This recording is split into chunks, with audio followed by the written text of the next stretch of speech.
going to discuss this morning is this question there. What is technology? And I'd like to start by kind of putting together a list of what comes to your mind when you hear the word technology. We are going to spaces to hang in here. If I put it on back of the door over here, can everyone see it? Can you see it even back there? Okay. So let's make a list. What kind of things do come to mind when you hear technology? What kind of things can I put up there? Computers. Okay, so computers.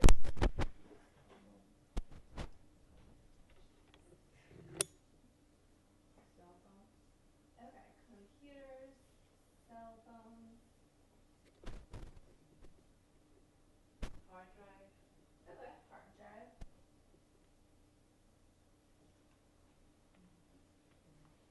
Document camera. Document cameras.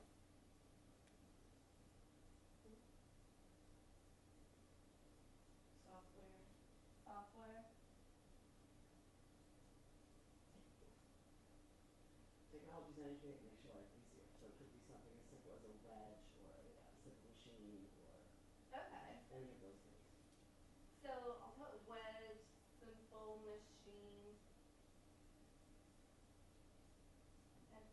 I'll make a note. You said it's something that makes your life easier. Yes. Good. Anything else you want to add to the list? Happy with this for now?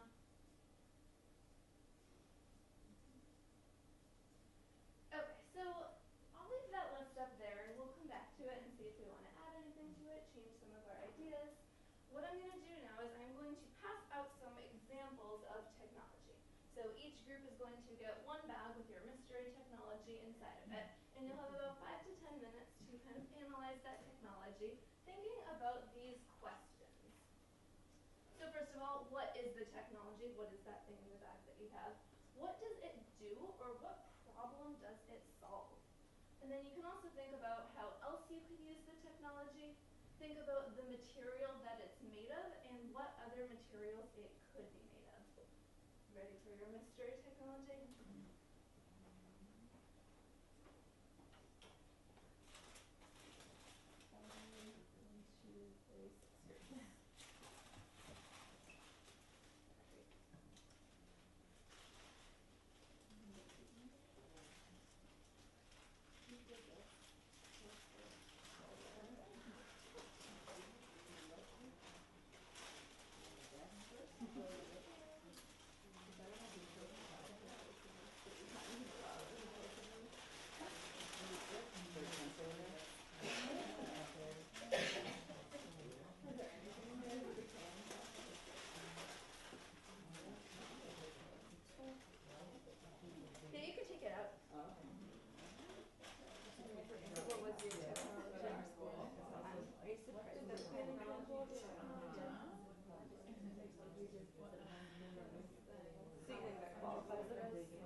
of those questions we had up there? Sure. What does our technology do and what problem does it solve? So we discussed that you eat with it. You can dig with it. You, in our school, it becomes a drum. My kids use it to bang a lot. And what problem does it solve? It solves that you need to hold something that you can't hold in your hands. The materials that it's made out of, plastic, but it could, polymer. It could be made out of stainless steel, metal, wood, stone, Okay, anything. awesome. Okay, so you said it could be made out of some other materials like wood or metal. When would you want a spoon made out of plastic versus metal versus wood? And anyone can chime in with this. Well, if you're probably not going to use it again, like say if you're bringing it on the go with you might use it plastic one as opposed to Okay, so you're saying that the advantage of plastic is that it's disposable. it's disposable. So what would be the advantage of a metal spoon? It's more durable. You can use it for something that's more harder. Cooking with it also, you're not gonna stick hot and right. Yeah. Okay. And when might you want to use a wooden spoon? When you're cooking, yeah. Why is using a wooden spoon preferable to a metal spoon when cooking? A little short for the It what? Scratch hot. Okay, it doesn't scratch the pan. Doesn't conduct heat. Okay, it doesn't conduct heat. So I hear you using your knowledge of the material properties when you're considering how a technology is designed. So that's something really important that we think about when we're designing technologies. Awesome. How about this group? Would you mind sharing out? We had Post-it notes, and what does it do? It's a reminder, and it sticks to different surfaces, and it's easy. Something to write something where it's easy to access it. How else you can use it? We said Art. For art, you could just make things out of it, little origamis, or like even decorate something using Post-it notes. Note taking, and then we said materials that is made of like glue and paper. And then what other materials could it be made of?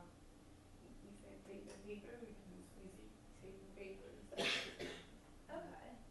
So your technology, you told me that the materials it's made out of are the glue, so some kind of adhesive, and the paper. So let's say I took one of those away. Would the technology still work the way it was intended to? No, because it's being posted in at least stick to something. So if I took the adhesive part of that technology away, what would I have? It's paper. Would that work the way that Post-it notes are intended to? No. Would it still be useful? Yeah. Okay. What if I took the paper away? No. No. They only have adhesive.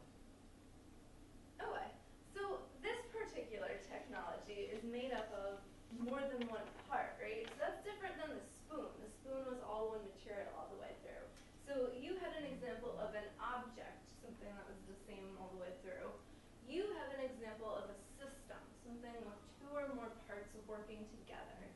Are there any other groups that think they have an example of a system, a technology with more than one part? What do you have? Ink pen.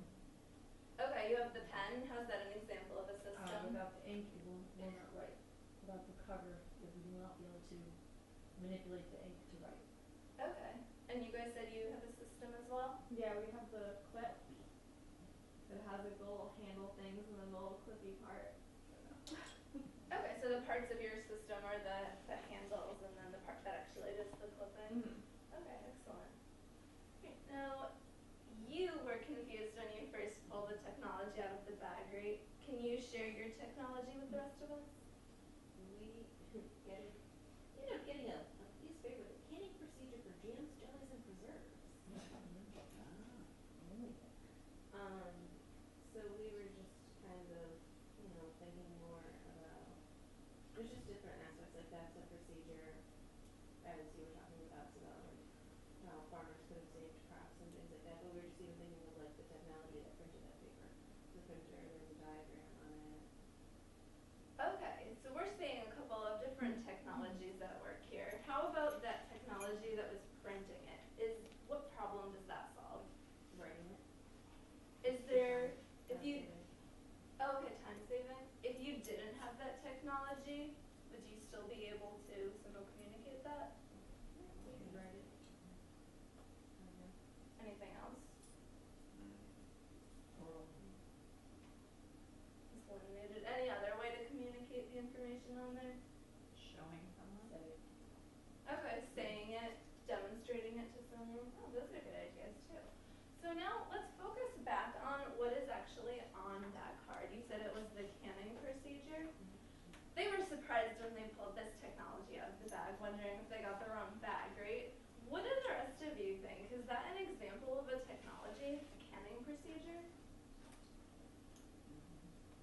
Why? It's a way to preserve. So what problem does it solve? Preserving food, so it's something to eat. So if 100 years ago, if you had like a huge crop of, say, strawberries, and you wanted to preserve them somehow, do you think that all of the steps on your procedure are important? Yeah, if you're missing one, you'll probably, it won't work. Oh, so it's important to lay out all of those steps, and you said if you're missing one, it won't work. What could happen? And then just the preserve will go bad. Okay, the preserves would go bad. So is this an object? Would you consider it an object? Like the spoon ones?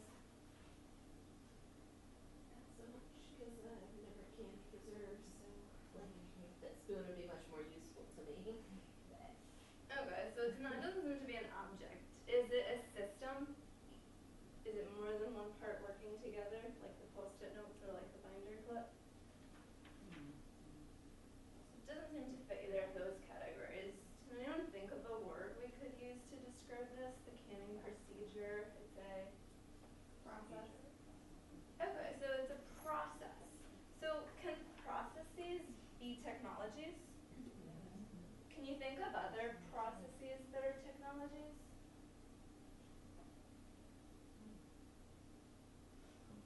Computer programs.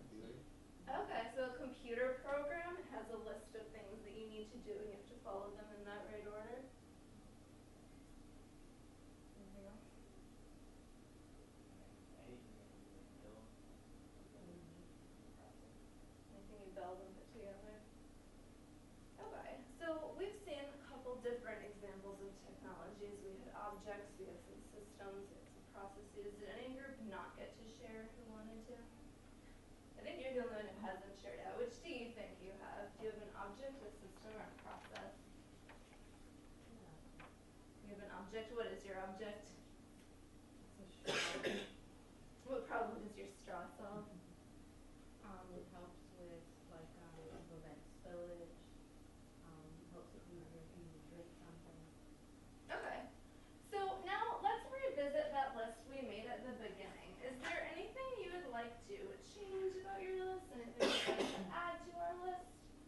So we have computers, cell phones, hard drives, document cameras, software. What does all the stuff on this side of the list have in common? They're all electronic. So are those examples of technology? Yes. Okay. So these are electronic examples of technology. What about wedge or slot machine? Still happy with those on the list? Anything we should add to the list?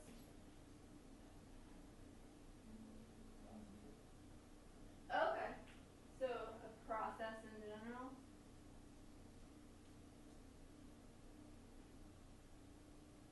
Well, I'll tell you what, let's see if we can kind of pull together a definition of technology that'll work for us today.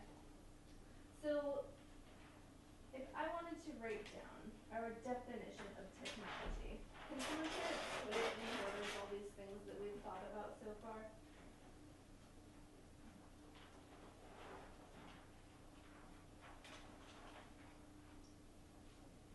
So we've had examples of technology. So what's our definition? I think it helps like you make this was something that makes your life easier. I think something along those lines.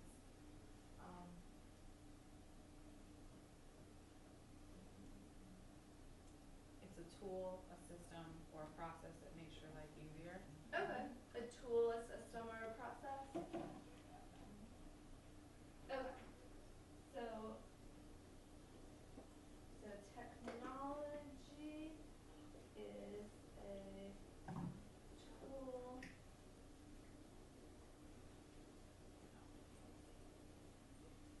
A tool, a system, or a process that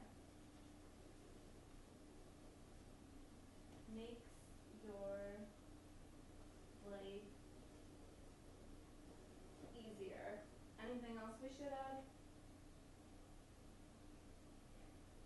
What about stuff like the cell phones or document cameras or software? What about software like video games? Does that make life easier?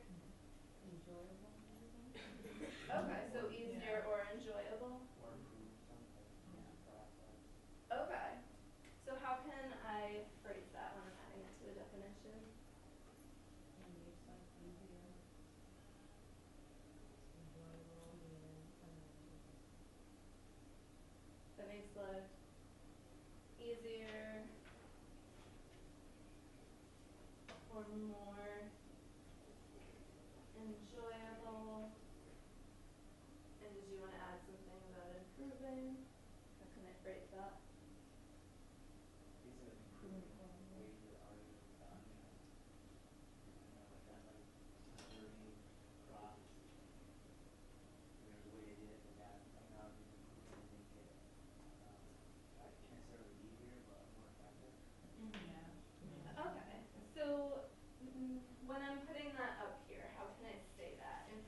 a good working one for today?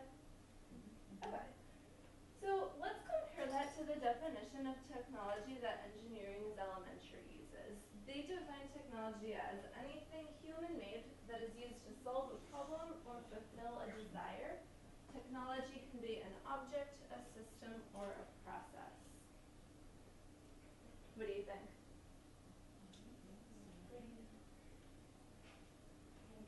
Agree with that definition? Does it fall in line with the one that you guys created? And that was a definition that you came up with on your own, right? Anything in here you want to discuss? Satisfied with it? So, it's a pretty broad definition. Is there anything in this room that is not considered a technology?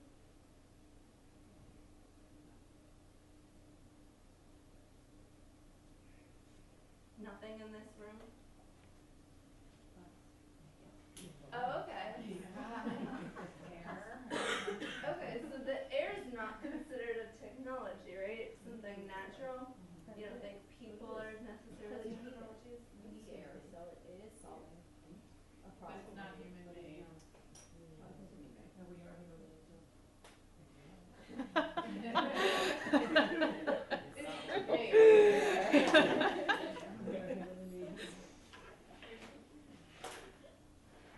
Okay.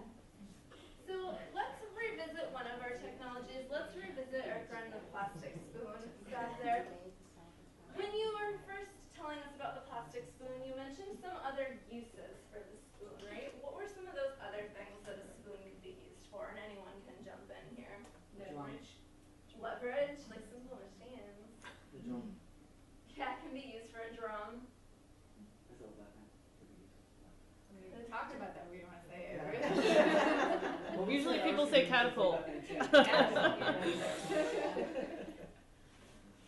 So let's say you wanted to use it to dig. You mentioned you could use it to dig. Let's say that this last winter we wanted to use that technology right there to help us dig out of some of the snow.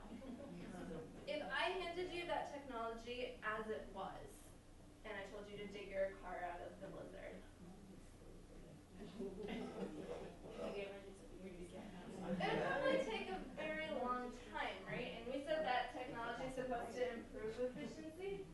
So is there anything you could do if you could redesign the spoon? How could you improve the efficiency of that technology? To dig? Okay, so you would make it bigger, right? Size matters. Anything else you would do? Durable. Materials. So you said you want to make it more durable and you're thinking about the material. So how could you make it more durable? How might changing the material would help with that? Yeah. So make it out of what kind of material? Metal or little wooden handle. Okay, so make it metal. Why a wooden handle? Cause it's not as heavy.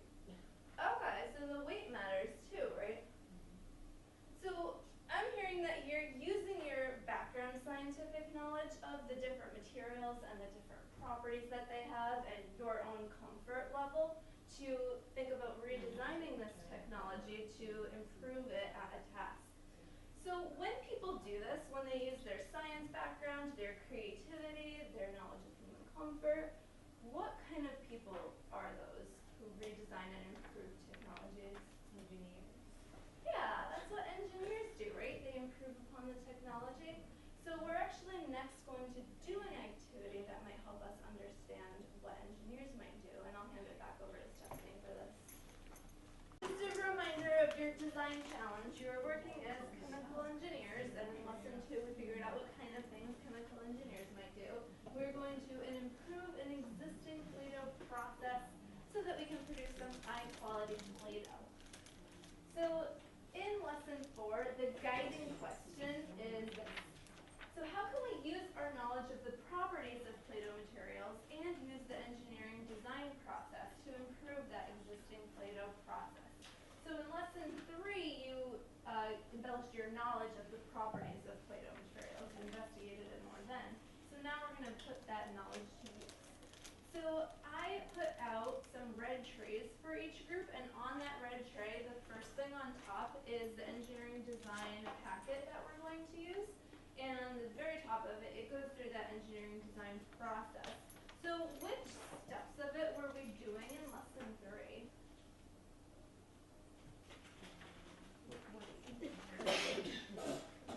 Have it again up here. Okay, so we were asking questions, right? And the list is somewhere up here, right? Mm-hmm. So we started to ask these questions about them. And which ones did we go through already? What's the existing process? That would be the last one she said. Yeah, so we haven't looked at the existing process yet. We don't know what it is. How will we know if we improve it? No longer. Yeah, now what can you do when you figured out how to identify low versus high quality Play-Doh? Usage test. Yeah, so you have the usage test and there's also the texture test. It's which on the is other all door. over here. On the other door, okay. So we'll have those two tests so that we can figure out how we know if we've improved with Play-Doh. What are the materials? We went through that. And how much of them are you using? So that's also to be determined, right? So if you turn to the next page in your packet, it looks like this, the ask page. So this is kind of a summary of what you have done in lesson 3. So you can fill it out as we go through it, or you can just follow along up here. What is our goal, really quick? Make high quality Play-Doh. To improve that existing process to make high quality Play-Doh. The materials we can use are flour, salt, and water. What have you learned about the Play-Doh materials that can help you improve a process? So you just went over that with Stephanie. And how will you test your improved Play-Doh process? We know we have the texture test on that door and the usage test on this door. So now the next thing that you need to know, of course, is what is the existing process? What process did we use to make the low quality Play-Doh? So it is up here on the board, and I'm going to put a permanent version of it over here so that we can reference back. So the first step in the process we used to create that low quality Play-Doh was to measure out half a cup of flour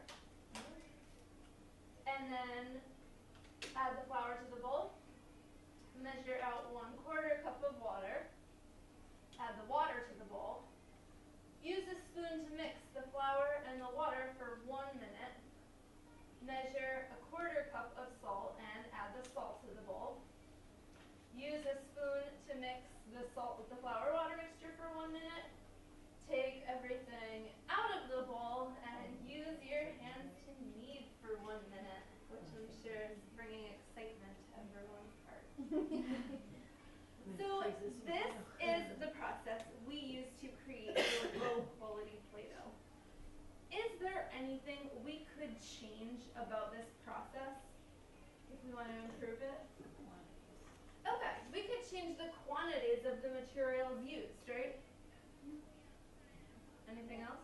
The order of the steps. Yeah, we could also change the order of the steps. So let's start with the order. Let's change the order altogether.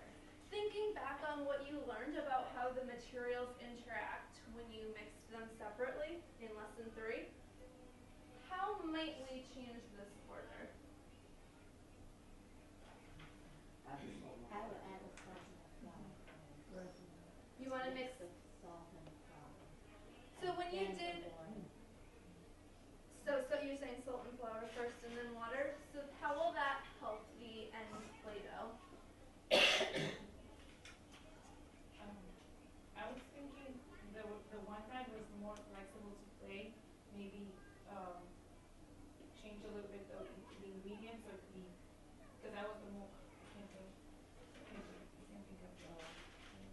this. I don't know what number was. It was then you can make a bowl out. 2 flours and 1 water. Yeah, that one. Make it more so it could not be crummy, and so it would be more because it was almost not sticky, so it was like powder too. So maybe adjust the measurements of that one, where we can salt and make it work. I don't know.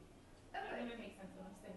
No, so we'll have a chance to change the quantities as well. So in that experiment that you did that make you think you want to change the order then of these ingredients? So this one has the flour and the water mixing first, and then it added the salt. And what properties did this Play-Doh have when we did that? When we mixed the flour and the water? Okay, so it was really grainy, and that's not a property of the high quality Play-Doh. So how can we, is there anything we can do just changing the order to change that grainy Just property? water and dissolve, yeah. Dissolve the. Okay, so you noticed from the last, when you mixed the 2 parts water and 1 part salt, that some of the salt dissolved into the water. So how can we use that knowledge to change the order here?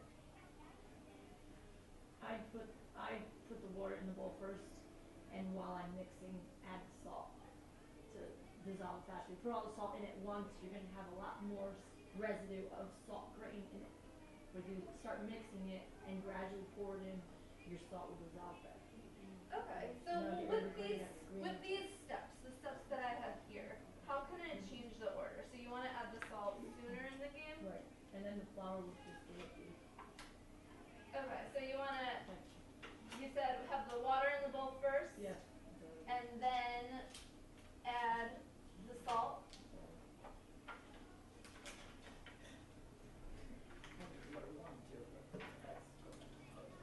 Okay, so let's see, we have the water in the bowl first, And while then mixing it. we're going to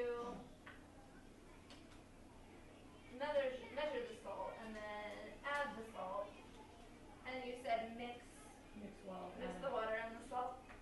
Okay, so use a spoon to mix for 1 minute, and then you want to measure out the flour, And gradually add the flour. add the flour, and what about, so these last ones, we've got use the spoon to mix, use your hands to knead, and take everything out of the bowl. Mix. Which one should I put up first? I think mix. Use the spoon. Okay, so use the spoon, and then Take it out of the bowl. take it out of the bowl, and then use your hands to knead for 1 minute. Okay. So this is going to become the order that we use when we do our process for the next time. Everyone is going to add the ingredients in the same order now. The other thing that you said we could change is quantities. So let's take a look at, you have 2 sheets that look like this, also on the red tray, it's at the bottom, not stapled to the same packet. So when we go to make our batch of Play-Doh, these, you'll be able to cut these out. We're gonna put them in the order that we decided on as a group. So you'll still have the water first, and then the salt, and then mixing. But you can change the quantities. And the way that it works on the sheet is that it tells you how much of an ingredient to measure out. So with the in the case of the flour, it's measure ½ a cup. So I also added 1/4 cup measurements to your bins. So you would do 2 scoops of that. You could also decide if you wanted to add more flour, you can also add up to 2 tablespoons of flour. If you don't want to add any, just circle the 0 there. Or you could choose to subtract. If you want to use slightly less than ½ a cup, you would measure out the 2 scoops, but before you added it to your mixing bowl, you would use the tablespoon to remove 1 or 2 scoops. Make sense? Okay, so let's go through the rest of your packet really quick, and then you will have some time to actually go through your process. So you have a page in your packet that says imagine. So in the engineering design process, this is one of the early steps that we do. We start thinking of different solutions to the problem. So this is something that can happen individually on your own. You can imagine your own solution to the problem, or you can talk with the other people in your group for this. So when we start, you'll take a minute or 2 just to imagine some different solutions. And then on the plan page, this blank page, that's where you will paste. You can cut out and either glue or tape in the steps of the process. Remember to put it in the same order we have up here, but this is your chance to change the quantities if you think that you want to adjust any of that. And then after you have glued all the steps of the process in, you will get a chance to go ahead and do it, follow it, and then when you have your Play-Doh, you can score it using the 2 tests that we have, the usage test and the texture test over there. And in the column that says Play-Doh process number 1, that's where you can put scores. Make sense? Alright, you'll have about, depending on how long it takes, 5 to 10 minutes to go through that. So, when you're ready, you can start. Back up. So, when you have the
Yeah.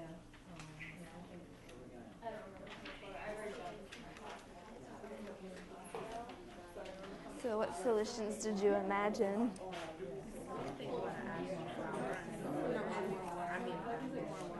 Okay. So what will that? Okay, so in the last one. Okay, so when we mixed the stuff last time, that ratio worked better.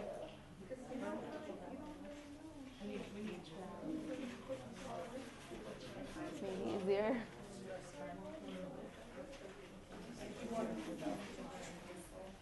Yeah, maybe see what's on. Hello. See that you're still in track. So this is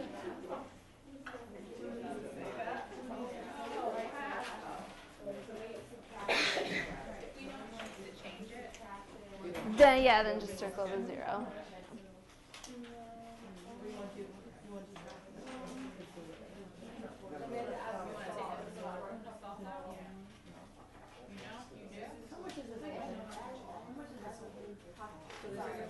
Yeah.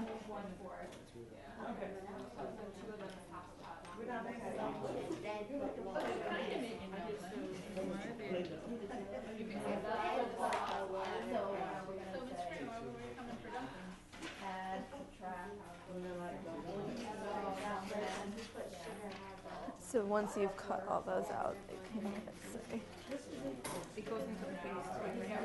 Yeah, so the plan page, you can paste it in here and then it go over onto the back. And when it comes to the step where it says to take everything out of the bowl and eat it with your hands, do it on the red tray just because it gets stuck in the grooves here. So,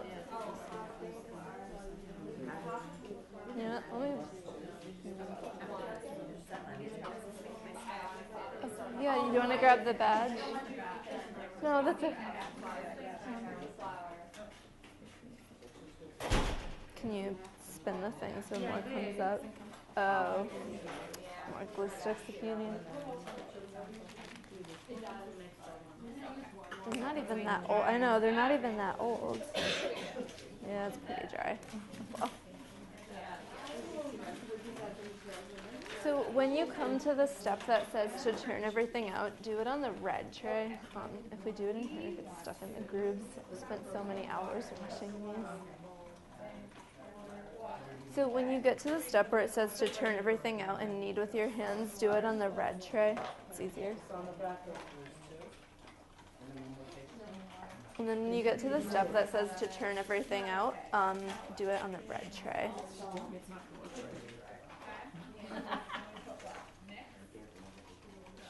One more?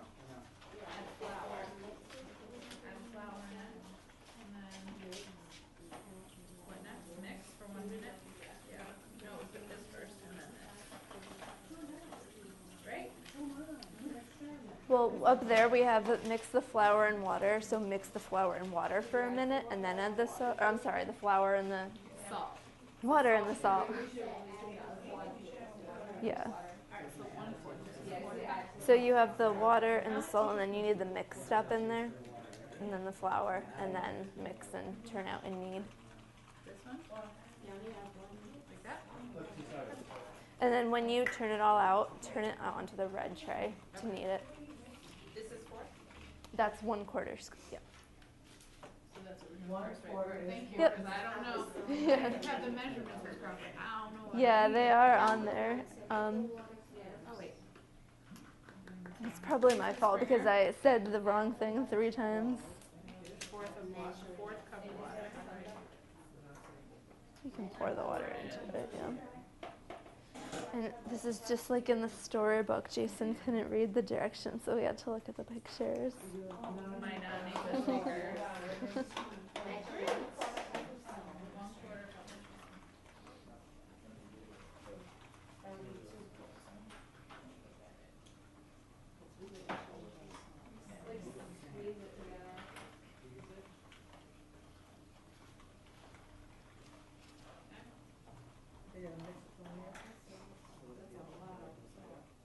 What do we want to do less? It's too dry. Because I've got too much water.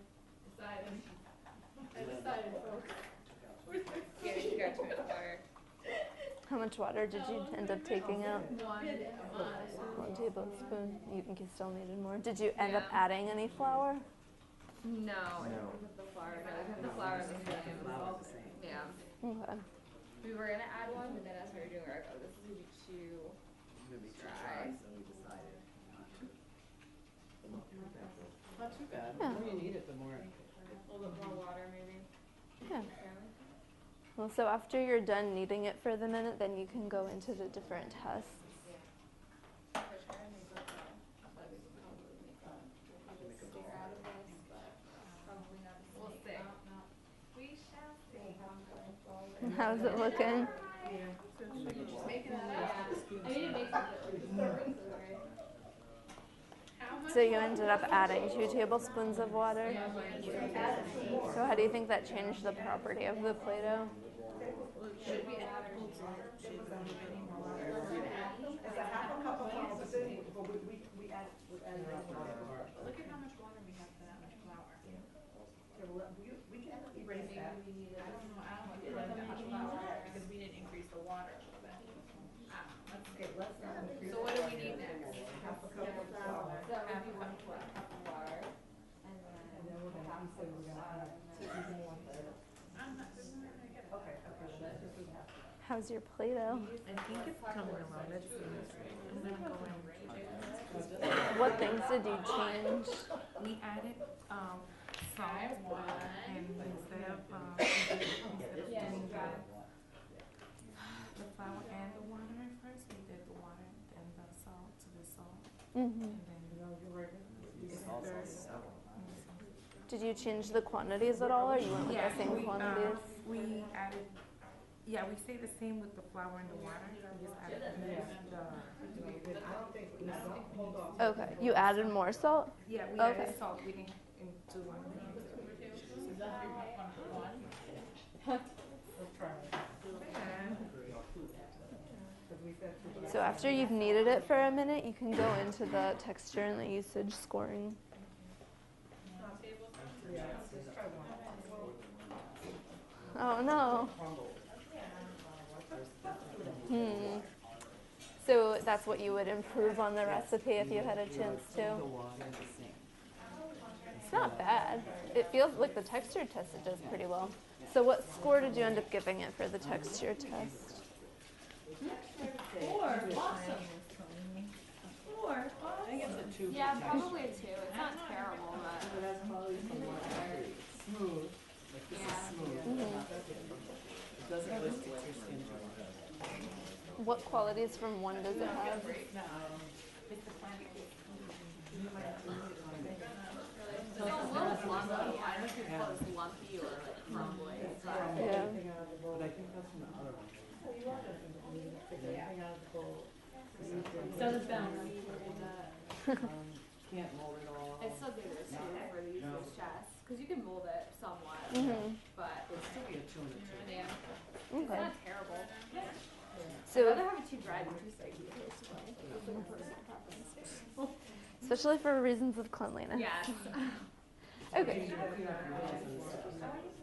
So if you say you wanted to give it a 2 and a 2, so its total score is a 4. So if we had more time and you could improve your process even more, what do you think you would change? I think we need more water. More water. Just a little bit of more water. So instead of taking a tablespoon out, the tablespoon. Yeah, the 4th cup of water. What about the order in which you put things in? Are you happy with the order that we use? Salt and water. Yours looks good. Yeah, it does. Did you end up scoring it yet? Did you end up scoring it yet? Perfect 10. Did you just use the recipe on the board? Nope. You changed stuff? Yep. What did you end up changing?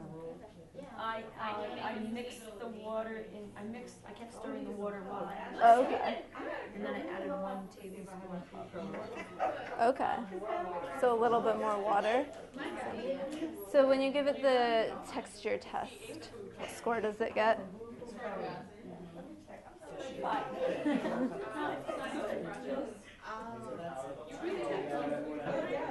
It's smooth, not sticky and dry.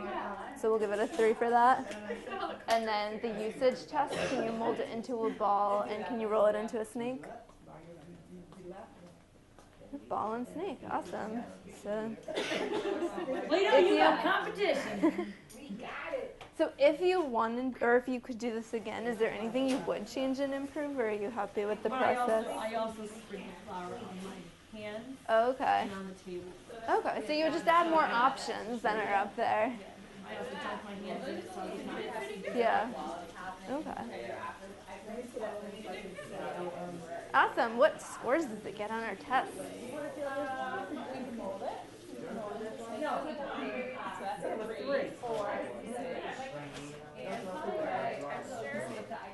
Smooth, sticky, not sticky and dry. I'd say it's a Nice. What did you end up changing? You ended up, so you added a little extra flour. That's really interesting because you had the same order and you added flour, and she used the same order and added water, and you both ended up with very high scores. So that's what I like about engineering too, is that there's more than one way to get it the right solution. Yep. Same quantities, a little bit extra water. She did it over there. So if you could do this again, is there anything about the process that you made that you would improve on or change? What we did? Yeah. No, I think we did pretty good. When we were talking about it, we were gonna change it in the middle of doing it, and then we said, no, we're gonna go with it because it looks like it's more Follow water. the process. Yeah.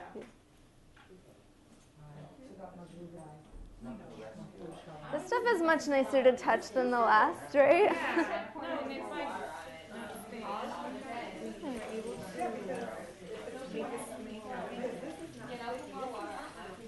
And a ball? Yes. Awesome. So 3 on the usage test? Yeah, 2 on the texture. Okay. So if you had another chance to do this process, is there anything you would change or improve on? Yeah, I would probably add more flour.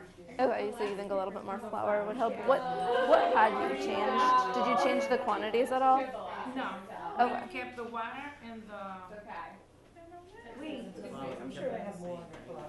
Well, initially we had 6. Is that what you So it says to measure a 1/4 cup of salt. Is that what you did, or did you change it? Yes. Okay, so these quantities worked for you? Okay, awesome. All right, has everyone had a chance to score their Play-Doh? Yes. Okay, awesome. And I really liked, what I thought was interesting was that I see every group had a slightly different strategy. This group back here added a little bit more flour. They changed the quantities that way, and then you kept the flour the same, but you added a little more water. But both of your Play-Dohs ended up with high scores on both the usage and the texture test. That's what I think is kind of cool about engineering, is that there's more than one way to get at a very good solution. And that's something really useful for the students to see too. So we did that. And I think I was walking around and asking everyone to kind of reflect on this. Is there any group that, if you could go through this process again, is there any step you think you could change and improve on somehow? Or are you happy with the order and the quantities that you did? I think I would start with flour first and then add salt. Why do you think that might be an improved Play-Doh recipe? When you're baking, you always do your dry ingredients first.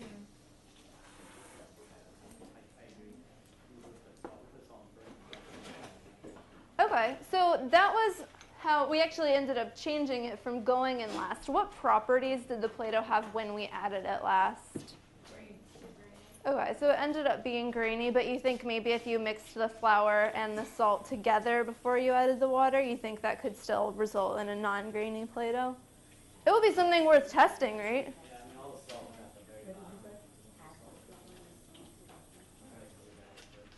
Okay. So it would be something worth testing. For time reasons, we are not going to go through the improved step today, but in a classroom, this is actually a really important step to do with your students. Give them a chance to improve on the process that they created. So if we go back to kind of wrapping it up, going back to our guiding question from the beginning, how can we use our knowledge of the properties of Play-Doh materials and the engineering design process to improve an existing Play-Doh process? So I heard you all drawing on things that we had gone through in lesson 3 to try to figure out how you could combine the materials in the best way to make your Play-Doh. So just a few reflection questions. We talked about how what we learned in lesson 3 helped us to improve it. Did using the engineering design process help you in this lesson? Did anyone end up using it? I know we talked about the different pages of the packet. Do you think that you went through the process still? Stopped. We were in the process of pouring the flour in. We were like, should we really add that extra 2 tablespoons? And we kind of discussed and reevaluated at that time. Okay, yeah, so just like we were doing in the What is Engineering activity this morning. So would you consider this Play-Doh process to be a technology, reflecting back on the definition that we made this morning?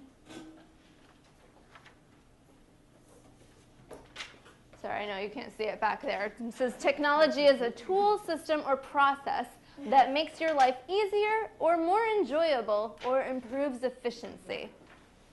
So by that criteria, is our Play-Doh process a technology? How so?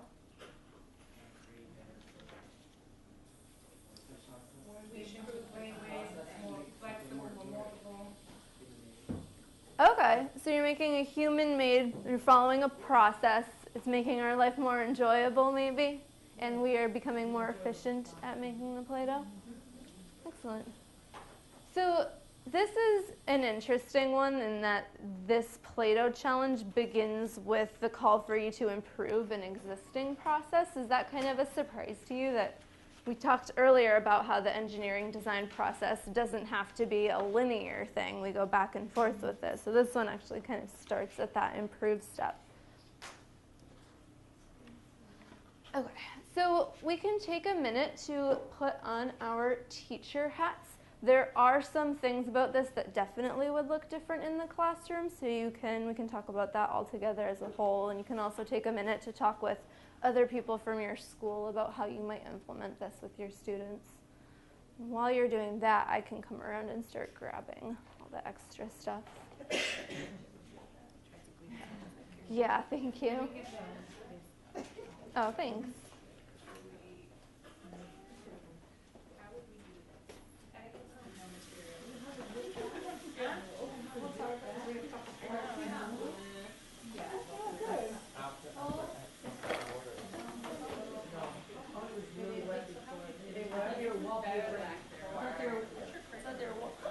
It's okay, you can have that for now. I'll just take this. For now.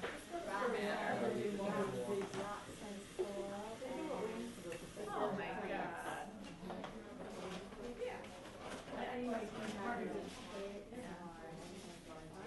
Do you use that part of the evaluate the kids together?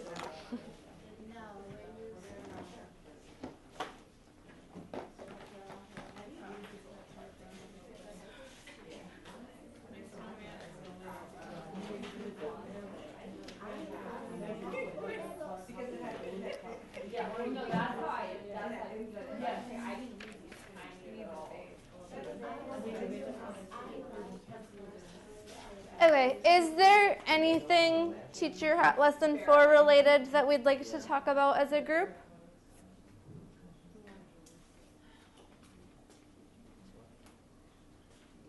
Any questions you might have? They have a couple of things to note too.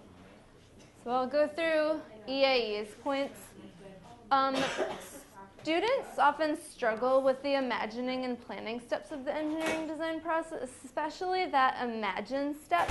I've noticed in my experience too that it's sometimes very hard for students to imagine more than one idea. They will get stuck on the first thing that they think of and they think that's the right way and the best way to do it.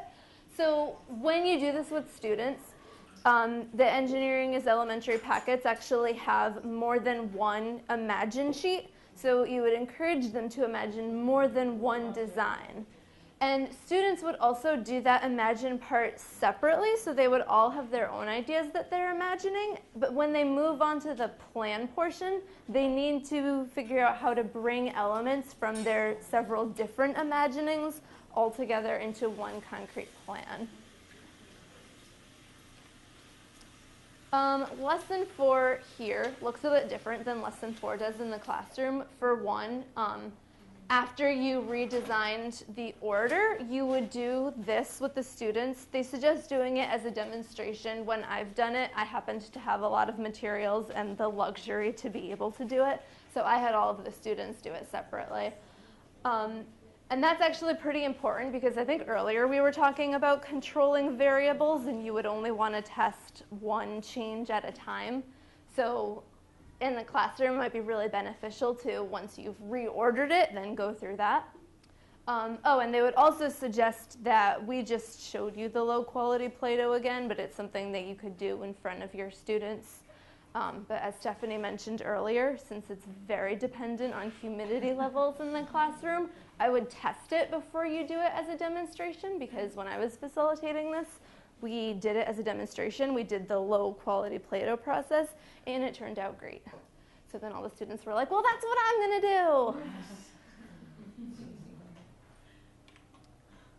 do. We had, I think, a pretty easy time connecting our learning from lesson 3 and applying it here. Sometimes the students struggle with it more. I had a lot of struggle with my students, actually, to connect that idea that since the salt dissolves in the water, if you don't want your Play-Doh to be grainy, it might be beneficial to try these things first, or to try different combinations.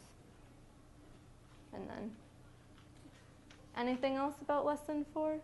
Questions, comments, concerns? All right, back to you, Steph. All right.